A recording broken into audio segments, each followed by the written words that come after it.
Bonjour, on est le jeudi 29 avril 2021 avec une pluie qui a complètement changé. Enfin, avec un temps, je m'excuse, avec un temps qui a complètement changé puisqu'on était, on a eu 2 bonnes semaines de ciel azuré, mais avec un vent, une brise fraîche. On faisait un petit peu froid. Quoique bon, les températures se sont remontées successivement. Mais aujourd'hui, on a complètement un temps qui a complètement bouleversé avec des fines pluies, des pluies. Le matin, la matinée a été associée à des pluies et donc on a un ciel qui est chargé. Ceci étant dit, je vous présente ici un logiciel de mathématiques, de présentation de mathématiques qui nécessite bien sûr euh, un peu de programmation pour traiter ce logiciel de mathématiques. Bien sûr, qui permet de faire de la synthèse, apparemment de la synthèse d'image aussi. Alors j'appelle que la synthèse d'image, ben, on retrouvera par exemple des textures, hein. Des textures, c'est-à-dire que on aura des images en 2D qu'on pourra appliquer sur une surface soit 2D ou sur un volume 3D. C'est-à-dire qu'on fera ce qu'on appelle un habillage de la surface, si vous voulez, ou un habillage du volume. Et alors ces habillages-là, on les retrouve bien sûr en 3D Studio Max, qui est un logiciel de traitement en 3D, spécifiquement en 3D, mais on peut faire de la 2D aussi. Donc on retrouve ça en 3D Studio Max. On peut faire des textures et sur AutoCAD. Sur AutoCAD, on peut faire des textures. Donc c'est pas nouveau, hein. Faire de la texture n'est pas nouveau au logiciel qu'on peut rencontrer. Un nouveau logiciel quand il sort qui permet de faire de la texture, il n'est pas l'inventeur de la texture, loin de là. De nombreux logiciels font de la texture, de l'habillage. Donc je vous cite AutoCAD et 3D Studio Max par exemple.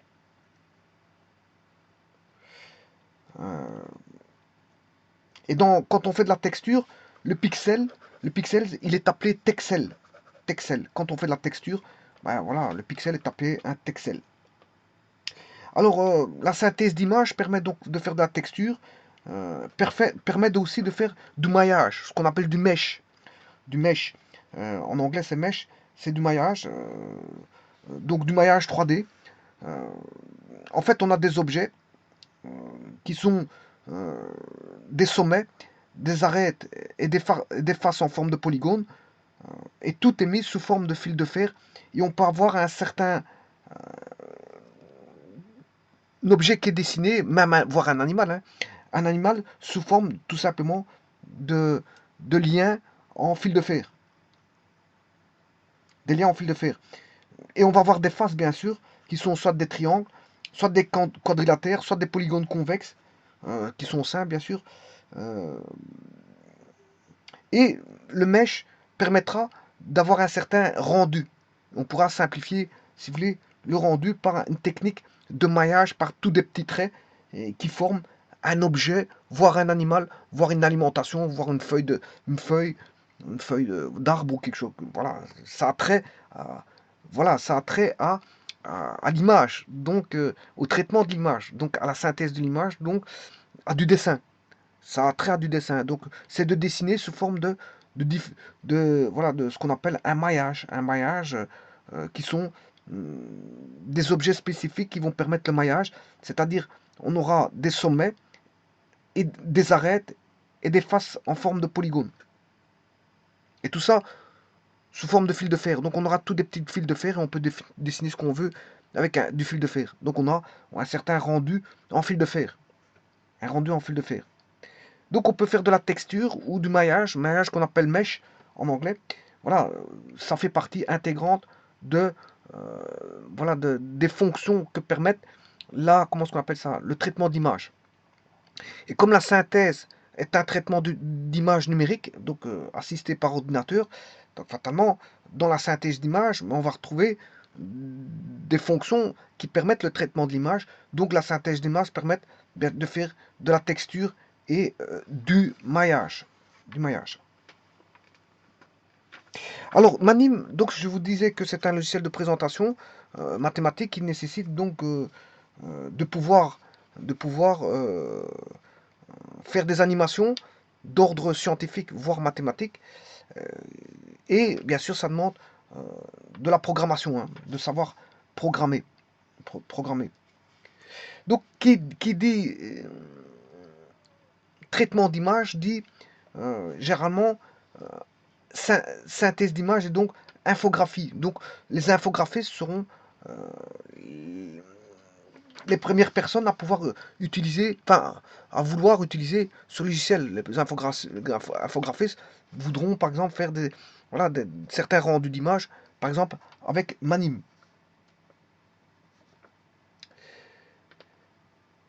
Alors, vous voyez qu'il peut être programmé en Python. Hein, en Python. Je vois qu'ici, il y a 94,6% qui programment en Python. Et 5,3% en GLSL et 0,1% en texte. Bon, texte, c'est texture. Hein. C'est texture. Alors, l'OpenGL, c'est un langage de programmation de nuanceur, qui est un langage de programmation de haut niveau, basé sur le code C. Sur le code C. Alors, bien sûr, quand vous faites de la vidéo, ben, on pense écran, mais quand vous avez un écran en face, il n'y a pas que ce que vous voyez en face il y a tout ce qui se passe derrière, s'y passe derrière, comme dans un véhicule, quand vous conduisez une voiture, vous avez le volant, mais vous avez aussi tout ce qui s'y passe dans le moteur pendant que vous roulez. Et donc, dans le traitement d'image, la synthèse d'image, sachez qu'il y a une mémoire vidéo, et bon, il y a tout un mécanisme de division du travail qui va se faire au travers du processeur et au travers des mémoires vidéo pour tout simplement avoir le meilleur rendu possible au niveau de l'écran. Donc tout ça, ça nécessite du calcul. C'est pour ça que je vous dis que l'OpenGL,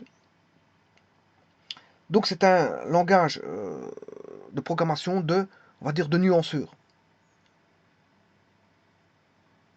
Alors, le nuanceur, bien sûr, comme je vous dis, c'est un programme informatique qui est utilisé en image de synthèse, donc fatalement en infographie, c'est-à-dire en infographie, c'est là où on crée des images numériques, donc c'est du domaine, on va dire, des arts graphiques. Hein. Oui, il y a pas à dire. Voilà, c'est du domaine de l'art graphique. Et donc le nuanceur, c'est quelque chose qui va permettre justement de gérer tout ça, de faire une division du travail pour paramétrer une partie, je vous dis, une partie des process ou du processus de rendu. Voilà. Tout ce que, tout ce que va faire le travail de la carte graphique, ben, le travail graphique, le travail de la carte graphique est aidé en arrière-plan par toute une division du travail, euh, par l'entremise bien sûr de process et de processus, de threads qui vont permettre, je veux dire, d'améliorer au maximum le rendu en aidant euh, la carte graphique par justement l'entremise d'usage de processus, de division de travail. Et c'est ça, un nuanceur, c'est un programme qui va aider en soi la carte graphique à pouvoir mieux, enfin, qui va aider tout simplement la carte graphique à faire une division du travail et aider par ces process la carte graphique à avoir le meilleur rendu possible. Parce que je vous dis, derrière tout ça, il y a d'innombrables calculs, ça dépend d'une image à l'autre. Une image n'est pas l'autre, mais parfois on peut avoir d'innombrables calculs. Sachez que c'est beaucoup en arrière-plan, beaucoup de traitements mathématiques, hein, je vous le dis tout de suite. Alors, donc, pour avoir un rendu, on fera appel à ce qu'on appelle un moteur de rendu. Un moteur de rendu. Et ce moteur de rendu va jouer justement sur les capacités de ce que peut faire la lumière. Enfin, les propriétés de ce que peut faire la lumière. Qu'est-ce qu'elle peut faire? Mais la lumière la lumière peut être diffusée, la lumière peut être absorbée, la lumière peut être réfléchie, la lumière peut être réfractée, la lumière peut être, voilà, euh, enfin, on peut faire on va dire, comment est-ce qu'on appelle ça? La lumière peut subir pas mal de traitements. De traitements. Absorption, réfraction, réflexion, diffusion de la lumière. Et donc, ça peut être établi par, on va dire, un traitement numérique qui va pouvoir jouer sur des processus au travers d'un moteur, un moteur de rendu qui va permettre justement de faire apparaître la lumière dans tous ses états, au travers des fonctions que permettent le jeu de lumière. Donc, un moteur de rendu va permettre ça. Donc, va permettre d'avoir une certaine absorption de la lumière, diffusion, comme si on était dans la lumière réelle, mais là, on travaille, si vous voulez, de la lumière artificielle. On travaille de la lumière artificielle, on lui donne tous ces, voilà, tout ce qu'elle peut faire, la lumière, mais on l'intègre au niveau informatique. On l'intègre au niveau informatique. La lumière, c'est absorbée. Ben, au niveau informatique, on va faire des traitements qui permettent l'absorption. La lumière, c'est diffuser. Eh bien, on va permettre des traitements qui permettent de diffuser la lumière. La lumière, c'est faire des réflexions. Ben, on va permettre des traitements informatiques, artificiels, qui permettent une certaine réflexion. La lumière, c'est réfracté. Ben, on va permettre des traitements informatiques qui permettent à l'ordinateur d'intégrer la notion de réfraction de la lumière. Et donc, on peut manipuler de manière artificielle la lumière au travers d'un ordinateur, bien sûr, comme si on avait voilà, une lumière naturelle, alors qu'elle est artificielle puisque c'est créé par l'informatique. Et tout ça, ce sont des processus et des moteurs de rendu qui vont faire leur travail à merveille pour justement établir les meilleurs rendus possibles. C'est ce qu'on appelle le traitement de l'image et donc la synthèse, le traitement de la synthèse d'image. Alors, sachez que quand vous gérez une image, euh, bien sûr, il y a toute une succession d'opérations qui sont réalisées par la carte graphique. C'est ce qu'on appelle le pipeline, notamment si vous utilisez, vous manipulez de la 3D, comme c'est le cas par exemple si vous faites utiliser de 3D Studio Max, vous allez utiliser de la 3D, mais vous allez faire une succession d'opérations réalisées par la carte graphique pour avoir le meilleur rendu possible au travers d'un lot de données qui sont présentes. euh, et donc, justement, cette succession d'opérations réalisées par la carte graphique, c'est ce qu'on appelle le pipeline 3D. Voilà, et qu'on peut, bien sûr, le pipeline 3D euh, permet le meilleur paramétrage possible pour avoir, bien sûr, le meilleur maillage possible, les meilleures textures possibles, les maillages, je rappelle, c'est les objets 3D qui permettent de dessiner un objet, hein. Par exemple, elles seront composées de fils de fer. Donc, le pipeline permet de faire la meilleure maillage possible, la meilleure texture possible. Alors, les textures, je vous rappelle que euh, ben, c'est d'intégrer bon, une image en 2D qu'on applique sur une image, sur une surface. Voilà, on intègre une image 2D sur une surface ou une image 2D dans un volume 3D. Ça, c'est la texture. Donc, on fait un habillage. Donc, la texture, c'est l'habillage. Et justement, le pipeline 3D permet de faire, je veux dire, du maillage, c'est-à-dire d'avoir des objets en fil de fer, mais permet aussi de faire de la texture, c'est-à-dire de l'habillage euh, de volume 2D ou 3D, au travers d'images. Voilà.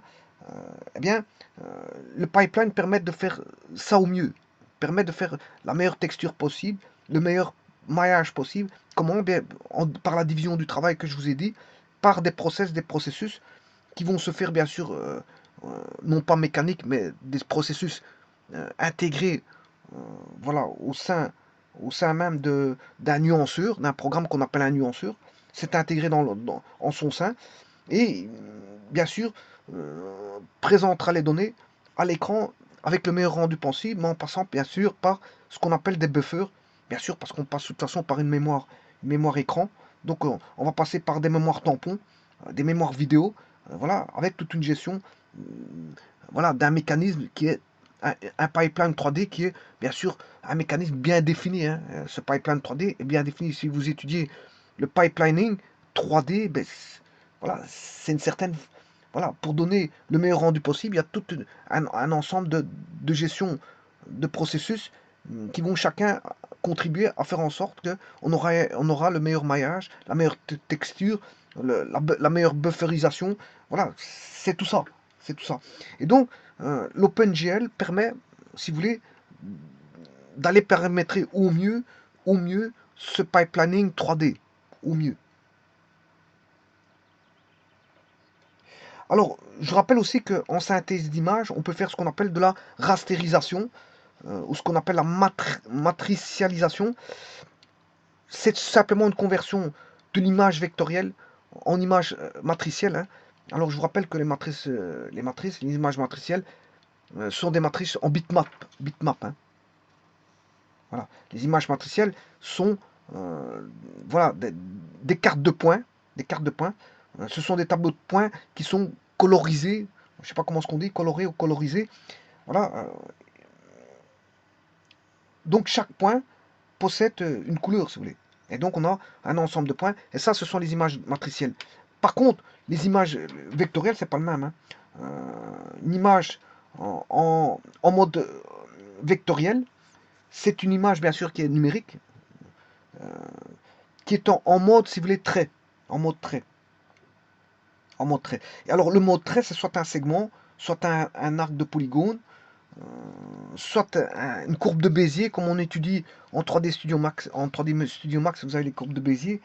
On a beaucoup de, voilà, les polygones. On a des, comment est-ce qu'on appelle ça? Je sais plus comment est-ce qu'on appelle ça, des polygones. Le calcul de polygones. Voilà, interpolations. Des interpolations numériques. Des interpolations numériques. On a des interpolations numériques, on a des courbes de Bézier, on a des segments, des cercles, des courbes de Bézier, voilà, c'est ce que je cherchais le mot, des courbes de Bézier. Et donc, la rasterisation permet donc de passer d'une conversion d'image vectorielle à une image matricielle, sachant que l'image, on va repasser, si vous voulez, de vectoriel en bitmap. Parce que le matriciel, c'est du bitmap. Donc, on va passer du vectoriel au bitmap. Alors, le vectoriel, je vous dis, il est en mode trait, hein. Je vous dis, c'est tout ce que je vous ai dit. Il est en segment, en arc, en polygone, en arc de cercle. Quand je dis arc, c'est arc de cercle. En polygone, en courbe de Bézier. Voilà. Elle contient, si vous voulez, des primitives géométriques. Les images vectorielles contiennent des primitives géométriques. Et ces primitives, qui sont bien sûr des arcs de cercle, c'est, comment on appelle ça, courbe de Bézier, ces segments de droite, voilà, qui sont des primitives, mais ils peuvent subir toutes les transformations du plan mathématique. C'est-à-dire ils peuvent subir des transformations voilà, de similitude, des rotations, des translations. Voilà. Et on peut faire beaucoup de choses en plus. Dans la synthèse d'image, on peut faire de l'écrasement, de la mise à l'échelle, de l'extrusion, de l'inclinaison, du morphing, des effets miroirs, des dégradés de forme. Voilà. Voilà, ils peuvent subir d'innombrables fonctions, euh, des interpolations, euh, des, des réductions, etc., etc. On a toute une multitude de fonctions qui sont permises, qui sont voilà, possibles d'obtenir en synthèse d'image. Voilà. Donc on a des transformations du plan naturel, hein. Et donc on complémente en artificiel par du morphing, des extrusions, des dégradés, etc., etc.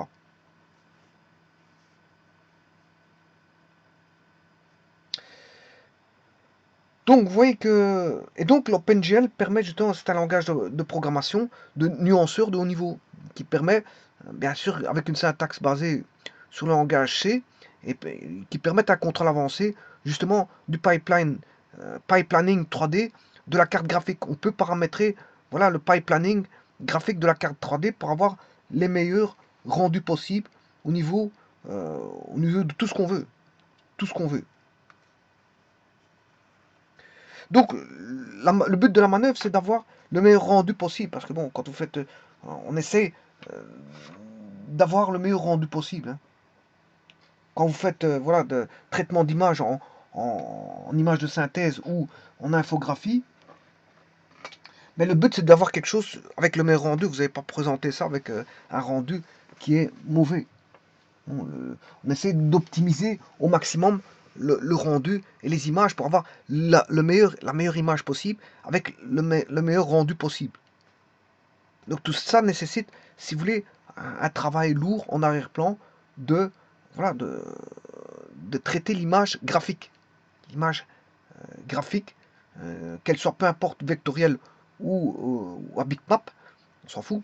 Donc sous forme matricielle, qu'elle soit en bitmap, qu'elle soit en vectoriel ou matriciel, On s'en fout.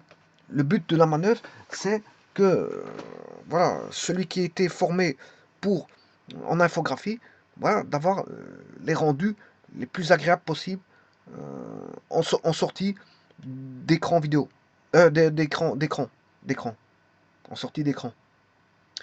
Donc ici, Manim est un moteur d'animation, bien sûr avec des rendus, je vous le dis tout de suite, un, un moteur d'animation mathématique qui permettent de faire bon, voilà, des présentations mathématiques, bien sûr, qui nécessitent bien sûr un certain travail en arrière-plan avant de présenter quoi que ce soit. Et donc il est programmable soit en Python, soit pour ceux qui savent faire du traitement d'image, ben, ils peuvent utiliser GLSL. Et alors bon, Python, il y en a près de 95% de personnes qui utilisent Python avec Manim. Alors GLSL, il n'y en a que 5% qui utilisent GLSL. Bon, très peu de gens utilisent GLSL. Et encore moins pour texte. 0,1% utilisent texte. Vous voyez, ici 94%, quasi 95% utilisent Python. Et 5,3% utilisent... bon, tout le monde n'a pas les compétences, je veux dire, pour utiliser voilà, le traitement d'image. Parce que ça nécessite bien sûr des études spécifiques. C'est des études spécifiques, comme il existe les études spécifiques en images artificielles, ben, il existe des études spécifiques en son. Voilà, il existe des personnes qui sont compétentes pour voilà, le son, d'autres qui sont compétentes pour l'image. Tout le monde n'a pas les compétences, je veux dire, pour faire du traitement de l'image. Bon, ceux qui utilisent 3D Studio Max ont des notions, je veux dire, bon, bien sûr, de traitement de l'image d'office, parce qu'ils utilisent 3D Studio Max. Ceux qui utilisent AutoCAD auront des notions de traitement d'image. Ceux qui utilisent Photoshop commenceront voilà, à avoir des notions de traitement d'image, parce qu'on peut traiter l'image avec Photoshop. Avec Photoshop, on peut faire de la traitement d'image. Et d'innombrables logiciels permettent, Flash permet voilà, du traitement d'image. Macromedia Flash. Macromedia Flash, je pense à Macromedia Flash, je pense à AutoCAD, je pense à 3D Studio Max, je pense à... Enfin, je sais plus ce que j'ai dit. Je pense à Macromedia Flash, je pense à AutoCAD, je pense à 3D Studio Max, je pense à Photoshop. Tout ça sont des logiciels voilà, qui peuvent traiter l'image. Et donc, certains seront plus spécifiques à la photo, d'autres plus spécifiques, si vous voulez, au dessin soit 2D, 3D, mais permettront des rendus de la synthèse, permettre de la synthèse, permettre de la synthèse. Et donc ce logiciel-là a été créé apparemment en Python, et donc on peut coder en Python. Je vois qu'ici l'installation fonctionne sous Python 3.6 ou plus haute, et que Python 3.8 est recommandé. Là, si vous voulez installer Manim, ben, il est recommandé bon, d'avoir Python 3.8.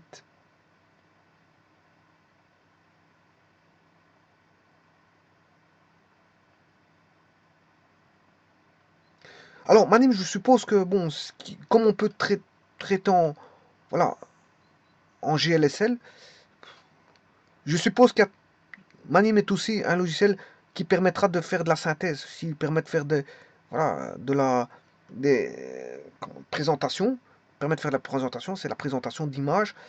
Et donc, c'est des images travaillées numériques, des images travaillées numériques, donc qui permettront, je veux dire, de faire certaines fonctions telles que, bon, le permet euh, le pipe, de paramétrer le pipe, et donc permettra de faire du maillage, de la texture, voilà, de la rasterisation. Euh, j'imagine, hein, j'imagine, je n'ai jamais utilisé Manim, voilà, mais j'imagine qu'on peut utiliser tout ça. La rasterisation, c'est le passage du vectoriel vers le matriciel, hein. Voilà, et alors, il est sous licence MIT, voilà, licence MIT, mais pour faire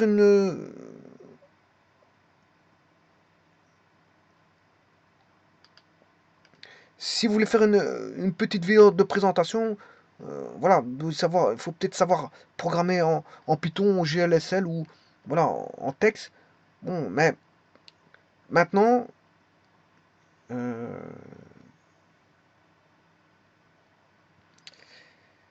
Maintenant, ça demande du temps pour faire une petite vidéo, je vous le dis tout de suite, hein. Donc, celui qui veut faire une vidéo de présentation, ça va demander un petit temps de travail. Bon, et plus elle sera bien présentée, plus il faudra un temps incroyable, hein. Donc, voilà, faire une vidéo, ça ne prend pas 5 minutes, hein. Il y a peut-être des vidéos simples, mais il y a des vidéos qui sont travaillées et qui demandent, je veux dire, un temps, un temps pour construire la vidéo. Voilà, je vous remercie beaucoup.